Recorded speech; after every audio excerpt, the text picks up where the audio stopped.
को नमस्कार, स्वागत है आपका हमारे YouTube चैनल पर। तो डियर स्टूडेंट, आज हम इस वीडियो में अध्यापन करने वाले हैं वार्षिक परीक्षा 2023-24 की, जो अभी हाल ही में होने वाली हैं। इसमें कक्षा 9 का जो सामाजिक विज्ञान के आपके 50 वस्तुनिष्ठ प्रश्नों का संपूर्ण सॉल्यूशन इस वीडियो के माध्यम से करेंगे। तो प्रिय विद्यार्थियों, ये जो 50 प्रश्न हैं आपके लिए बहुत महत्वपूर्ण है वार्षिक परीक्षा 2024 की दृष्टि से। तो साथियों, इस वीडियो को आप शुरू से लेकर अंत तक पूरा देखिएगा, जिससे ये 50 प्रश्न आपको अच्छे से समझ में आ जाएगा। प्रिय विद्यार्थियों, वीडियो को शुरू करते हैं। इससे पहले आपसे रिक्वेस्ट है, वीडियो को लाइक तथा शेयर कीजिए। चैनल पर नए हो तो चैनल को सब्सक्राइब कीजिएगा। साथियों, शुरू करते हैं। देखते हैं सबसे पहले 1 नंबर प्रश्न को।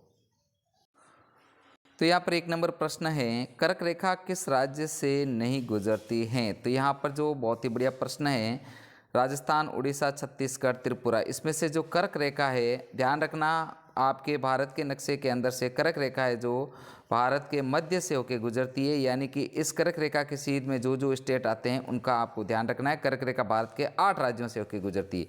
तो इसमें से जो उड़ीसा राज्य है उसमें से कर्क रेखा नहीं गुजरती है, यानी कि राजस्थान, छत्तीसगढ़ और त्रिपुरा, इन राज्यों से कर्क रेखा गुजरती है। अब आगे देखते हैं, प्रश्न संख्या 2 है, जो भारत का सबसे पूर्वी देशांतर कौन सा है। तो भारत का जो पूर्वी देशांतर है 97 डिग्री 25 पूर्वी देशांतर हैं। राइट आंसर होगा नेक्स्ट अगला प्रश्न, उत्तराखंड, उत्तर प्रदेश, बिहार, पश्चिम बंगाल और सिक्किम की सीमा किस देश को छूती है। तो इस प्रश्न का जो सही उत्तर होगा नेपाल देश को छूती हैं। उत्तराखंड, उत्तर प्रदेश, बिहार, पश्चिम बंगाल और सिक्किम की सीमा नेपाल देश को छूती हैं। अगला प्रश्न देखते हैं, ग्रीष्मकाल में यदि आप करवती जाना चाहते हैं तो केंद्र शासित प्रदेश में जाएंगे। किस केंद्र शासित प्रदेश में। तो इसका आंसर होगा लक्षद्वीप में जाना पड़ेगा। सही उत्तर होगा ब। नेक्स्ट अगले प्रश्न देखते हैं, मेरे मित्र एक ऐसे देश के निवासी हैं जिस देश की सीमा भारत से नहीं लगती। आप बताइए वह कौन सा देश है। तो यहाँ पर ऑप्शन के अनुसार भूटान की सीमा भारत से लगती है, बांग्लादेश की लगती है, नेपाल की सीमा भारत से लगती है। यानी कि अपना ऑप्शन है ताजिकिस्तान, इसकी सीमा भारत से नहीं लगती। राइट आंसर होगा अपना वो। आगे प्रश्न संख्या 6, भारत का सबसे उत्तरी अक्षांश कौन सा है। तो भारत का सबसे उत्तरी अक्षांश है 37 डिग्री 6। सही उत्तर होगा स। नेक्स्ट प्रश्न, क्षेत्रफल के आधार पर भारत का विश्व में स्थान है।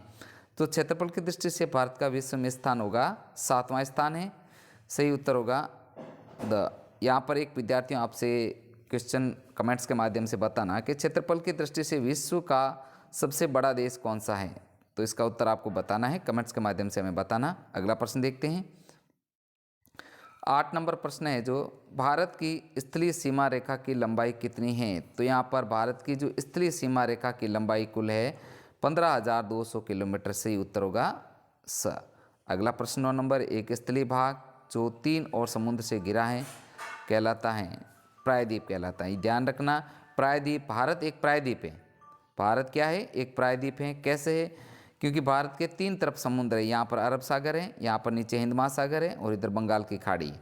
इस वजह से भारत एक प्रायद्वीप है। और एक द्वीप होता है, द्वीप के जिसका मतलब जिसके चारों तरफ पानी होता है वो क्या कहलाता है, द्वीप कहलाता है। यानी कि एक द्वीप है, टापू, जैसे अंडमान निकोबार है, ये वाले ये द्वीप है छोटे छोटे। अब आगे प्रश्न देखते हैं, गोवा के दक्षिण में स्थित पश्चिमी तटीय पट्टी का नाम बताना है आपको। तो सही उत्तर होगा कोंकण तट। राइट होगा। आगे प्रश्न 11, पूरी घाट का सर्वोच्च शिखर महेंद्रगिरी है। सही उत्तर होगा ब। हिमालय भारत की सर्वोच्च चोटी है। ध्यान रखना, भारत की जो हिमालय भारत की सर्वोच्च चोटी कौन सी है, कंचनजंगा। राइट आंसर होगा ब।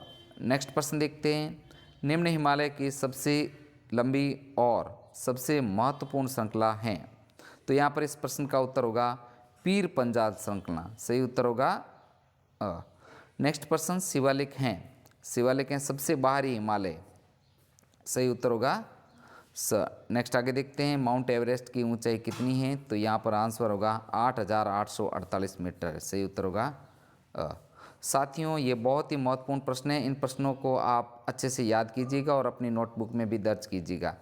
आपसे रिक्वेस्ट है, वीडियो को लाइक तथा शेयर जरूर कीजिएगा। देखते हैं आगे 6 नंबर प्रश्न, 16 नंबर, वुलर झील निम्न में से किस राज्य में स्थित हैं। तो वुलर झील है जो जम्मू और कश्मीर में स्थित हैं। नेक्स्ट प्रश्न देखते हैं 17 नंबर, नर्मदा नदी का उद्गम कहाँ है।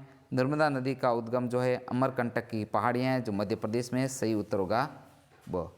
नेक्स्ट प्रश्न है, निम्नलिखित में से कौन सी लवणीय जल वाली झील है? तो यहाँ पर लवणीय जल वाली झील, इसमें से सही उत्तर होगा अपना सांबर झील है। कौन सी झील है? सांबर झील, जो राजस्थान के जयपुर नागौर में स्थित है। नेक्स्ट आगे, निम्नलिखित में से कौन सी नदी प्रायद्वीपीय भारत की सबसे बड़ी नदी है? तो गोदावरी नदी जो है प्रायद्वीपीय भारत की सबसे बड़ी नदी है, अपना राइट आंसर होगा ब। नेक्स्ट है आगे प्रश्न संख्या 20, निम्नलिखित नदियों में से कौन सी नदी भ्रंश घाटी से होके बहती हैं? तो ध्यान रखना, भ्रंश घाटी से होके बहने वाली दो नदियां हैं, एक नर्मदा और एक तापी नदी। तो अपना आंसर होगा इस ऑप्शन के अनुसार सही उत्तर होगा द। नेक्स्ट है आगे, निम्न में से कौन सी एक नदी अन्य तीन से अपने उद्भव के आकार पर अलग है? तो यहाँ पर सही उत्तर होगा गंगा नदी। नेक्स्ट प्रश्न, सतलुज, व्यास, रावी, चिनाब और झेलम मिलकर सिंध में कहाँ मिलती हैं? तो मिठानकोट नामक स्थान पर ये नदियाँ मिलती हैं। नेक्स्ट अगला प्रश्न, कौन सा नगर गंगा यमुना के तट संगम पर स्थित है? तो इलाहाबाद जो है गंगा और यमुना के संगम पर स्थित हैं। अगला प्रश्न देखते हैं, किस स्थान पर रॉयल बंगाल टाइगर पाया जाता है? तो यहाँ पर जो है सुंदरवन में जो है रॉयल बंगाल टाइगर पाया जाता है, सही उत्तर होगा स। अब आगे नेक्स्ट प्रश्न का देखते हैं, 25 नंबर, नीचे दिए गए स्थानों में से किस स्थान पर विश्व में सबसे अधिक वर्षा होती है? तो इस स्थान का नाम है मासिनराम। अगला प्रश्न, ग्रीष्म ऋतु में उत्तरी मैदानों में बहने वाली पवन को क्या कहा जाता है? सही उत्तर होगा श, लू कहा जाता है। नेक्स्ट है प्रश्न 27 नंबर, निम्नलिखित में से कौन सा कारण भारत के उत्तर पश्चिम भाग में शीत ऋतु में होने वाली वर्षा के लिए उत्तरदायी है? तो यहाँ पर जो है पश्चिमी विक्षोभ होता है जो शीत ऋतु में वर्षा के लिए उत्तरदायी होता है, क्योंकि सर्दियों में जो वर्षा होती है पश्चिमी विक्षोभ के कारण होती है। अगला प्रश्न है, भारत में मानसून का आगमन निम्नलिखित में से कब होता है? तो यानी भारत में जो मानसून का आगमन होता है जून के प्रारंभ सप्ताह में हो जाता है।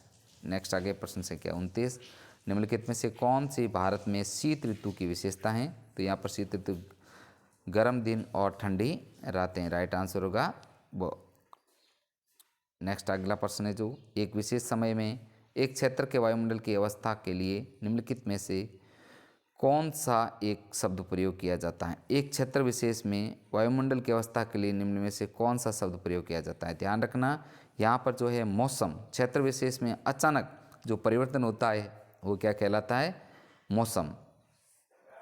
और जो दीर्घकालीन मतलब बदलाव की अवस्था क्या कहलाती है? जलवायु। तो इस प्रकार अपना एक क्षेत्र विशेष में जो होता है एक समय में मौसम का परिवर्तन होता है, राइट आंसर होगा अ।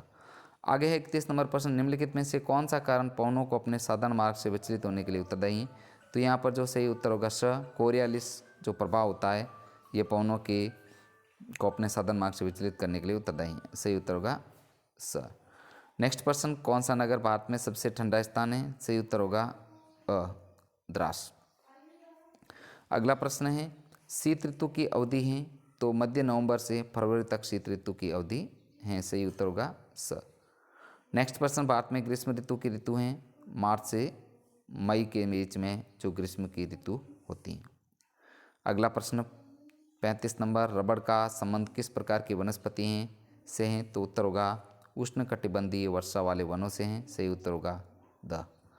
नेक्स्ट प्रश्न, सिनकोना के वृक्ष कितनी वर्षा वाले क्षेत्र में पाए जाते हैं? तो सिनकोना के वृक्ष है जो 100 सेंटीमीटर से अधिक वर्षा होती है उन क्षेत्रों में पाए जाते हैं, अपना राइट आंसर है अ। नेक्स्ट प्रश्न, सिमलीपाल वन्य जीव निश्चय कौन से राज्य में स्थित हैं? ओडिशा। सिमलीपाल जो जीव निश्चय क्षेत्र है वो ओडिशा राज्य में स्थित है। नेक्स्ट आगे देखते हैं, भारत का कौन सा जीवमंडल निश्चयों में लिया गया है? तो यहाँ पर मानस जो है लिया गया है। नेक्स्ट प्रश्न, मानव सहायता के बिना प्राकृतिक रूप से उगने वाले पादप समुदाय को कहा जाता है अक्षत वनस्पति। क्या कहा जाता है? अक्षत वनस्पति। नेक्स्ट क्वेश्चन, नदियों के डेल्टा क्षेत्र में पाए जाते हैं, राइट आंसर है मैंग्रोव वन पाए जाते हैं। सन 2011 में वनों का कुल क्षेत्रफल भारत के कुल क्षेत्रफल का था 25%। नेक्स्ट प्रश्न, लक्षद्वीप तथा अंडमान निकोबार द्वीप समूह पर किस तरह की वनस्पति पाई जाती हैं? तो उष्णकटिबंधीय कंटीले वनों की। नेक्स्ट है आगे, असम और पश्चिम बंगाल के दलदली क्षेत्र में पाया जाने वाला जंतु हैं? तो यहाँ पर आंसर है भालू पाया जाता है। नेक्स्ट प्रश्न, 2011 की जनगणना के अनुसार भारत की जनसंख्या है 121.06 करोड़ है। अगला प्रश्न है, जो भारत में सबसे अधिक जनसंख्या वाला राज्य है? तो इसका आंसर है उत्तर प्रदेश राज्य में भारत में सबसे अधिक जनसंख्या वाला राज्य है, वहाँ सबसे अधिक जनसंख्या पाई जाती है। यहाँ पर एक क्वेश्चन का आंसर आपको भी बताना है कि राजस्थान का भारत का सबसे बड़ा राज्य कौन सा है? तो उत्तर होगा राजस्थान। नेक्स्ट आगे प्रश्न है, जनगणना 2011 के अनुसार भारत का लिंगानुपात है? सही उत्तर होगा 943 जो भारत का लिंगानुपात है। आगे है प्रश्न, भारत की साक्षरता दर कितनी है? आंसर होगा वह 73% है। तो प्रिय विद्यार्थियों, इस प्रकार हमने जो है कक्षा 9 का सामाजिक विज्ञान के जो ऑब्जेक्टिव टाइप के प्रश्न हैं, वेरी मोस्ट इम्पॉर्टेंट, इन सभी प्रश्नों का अध्यापन इस वीडियो के माध्यम से किए हैं। प्रिय साथियों, आपसे रिक्वेस्ट है वीडियो को लाइक तथा शेयर जरूर कीजिए तथा वीडियो को आप शुरू से लेकर अंत तक देखिएगा। चैनल पर अगर नए हैं तो चैनल को सब्सक्राइब कीजिएगा। साथियों, मिलते हैं नेक्स्ट अगले नए मॉडल प्रश्न पत्र के साथ में। वीडियो देखने के लिए आपका पुनः दिल से धन्यवाद।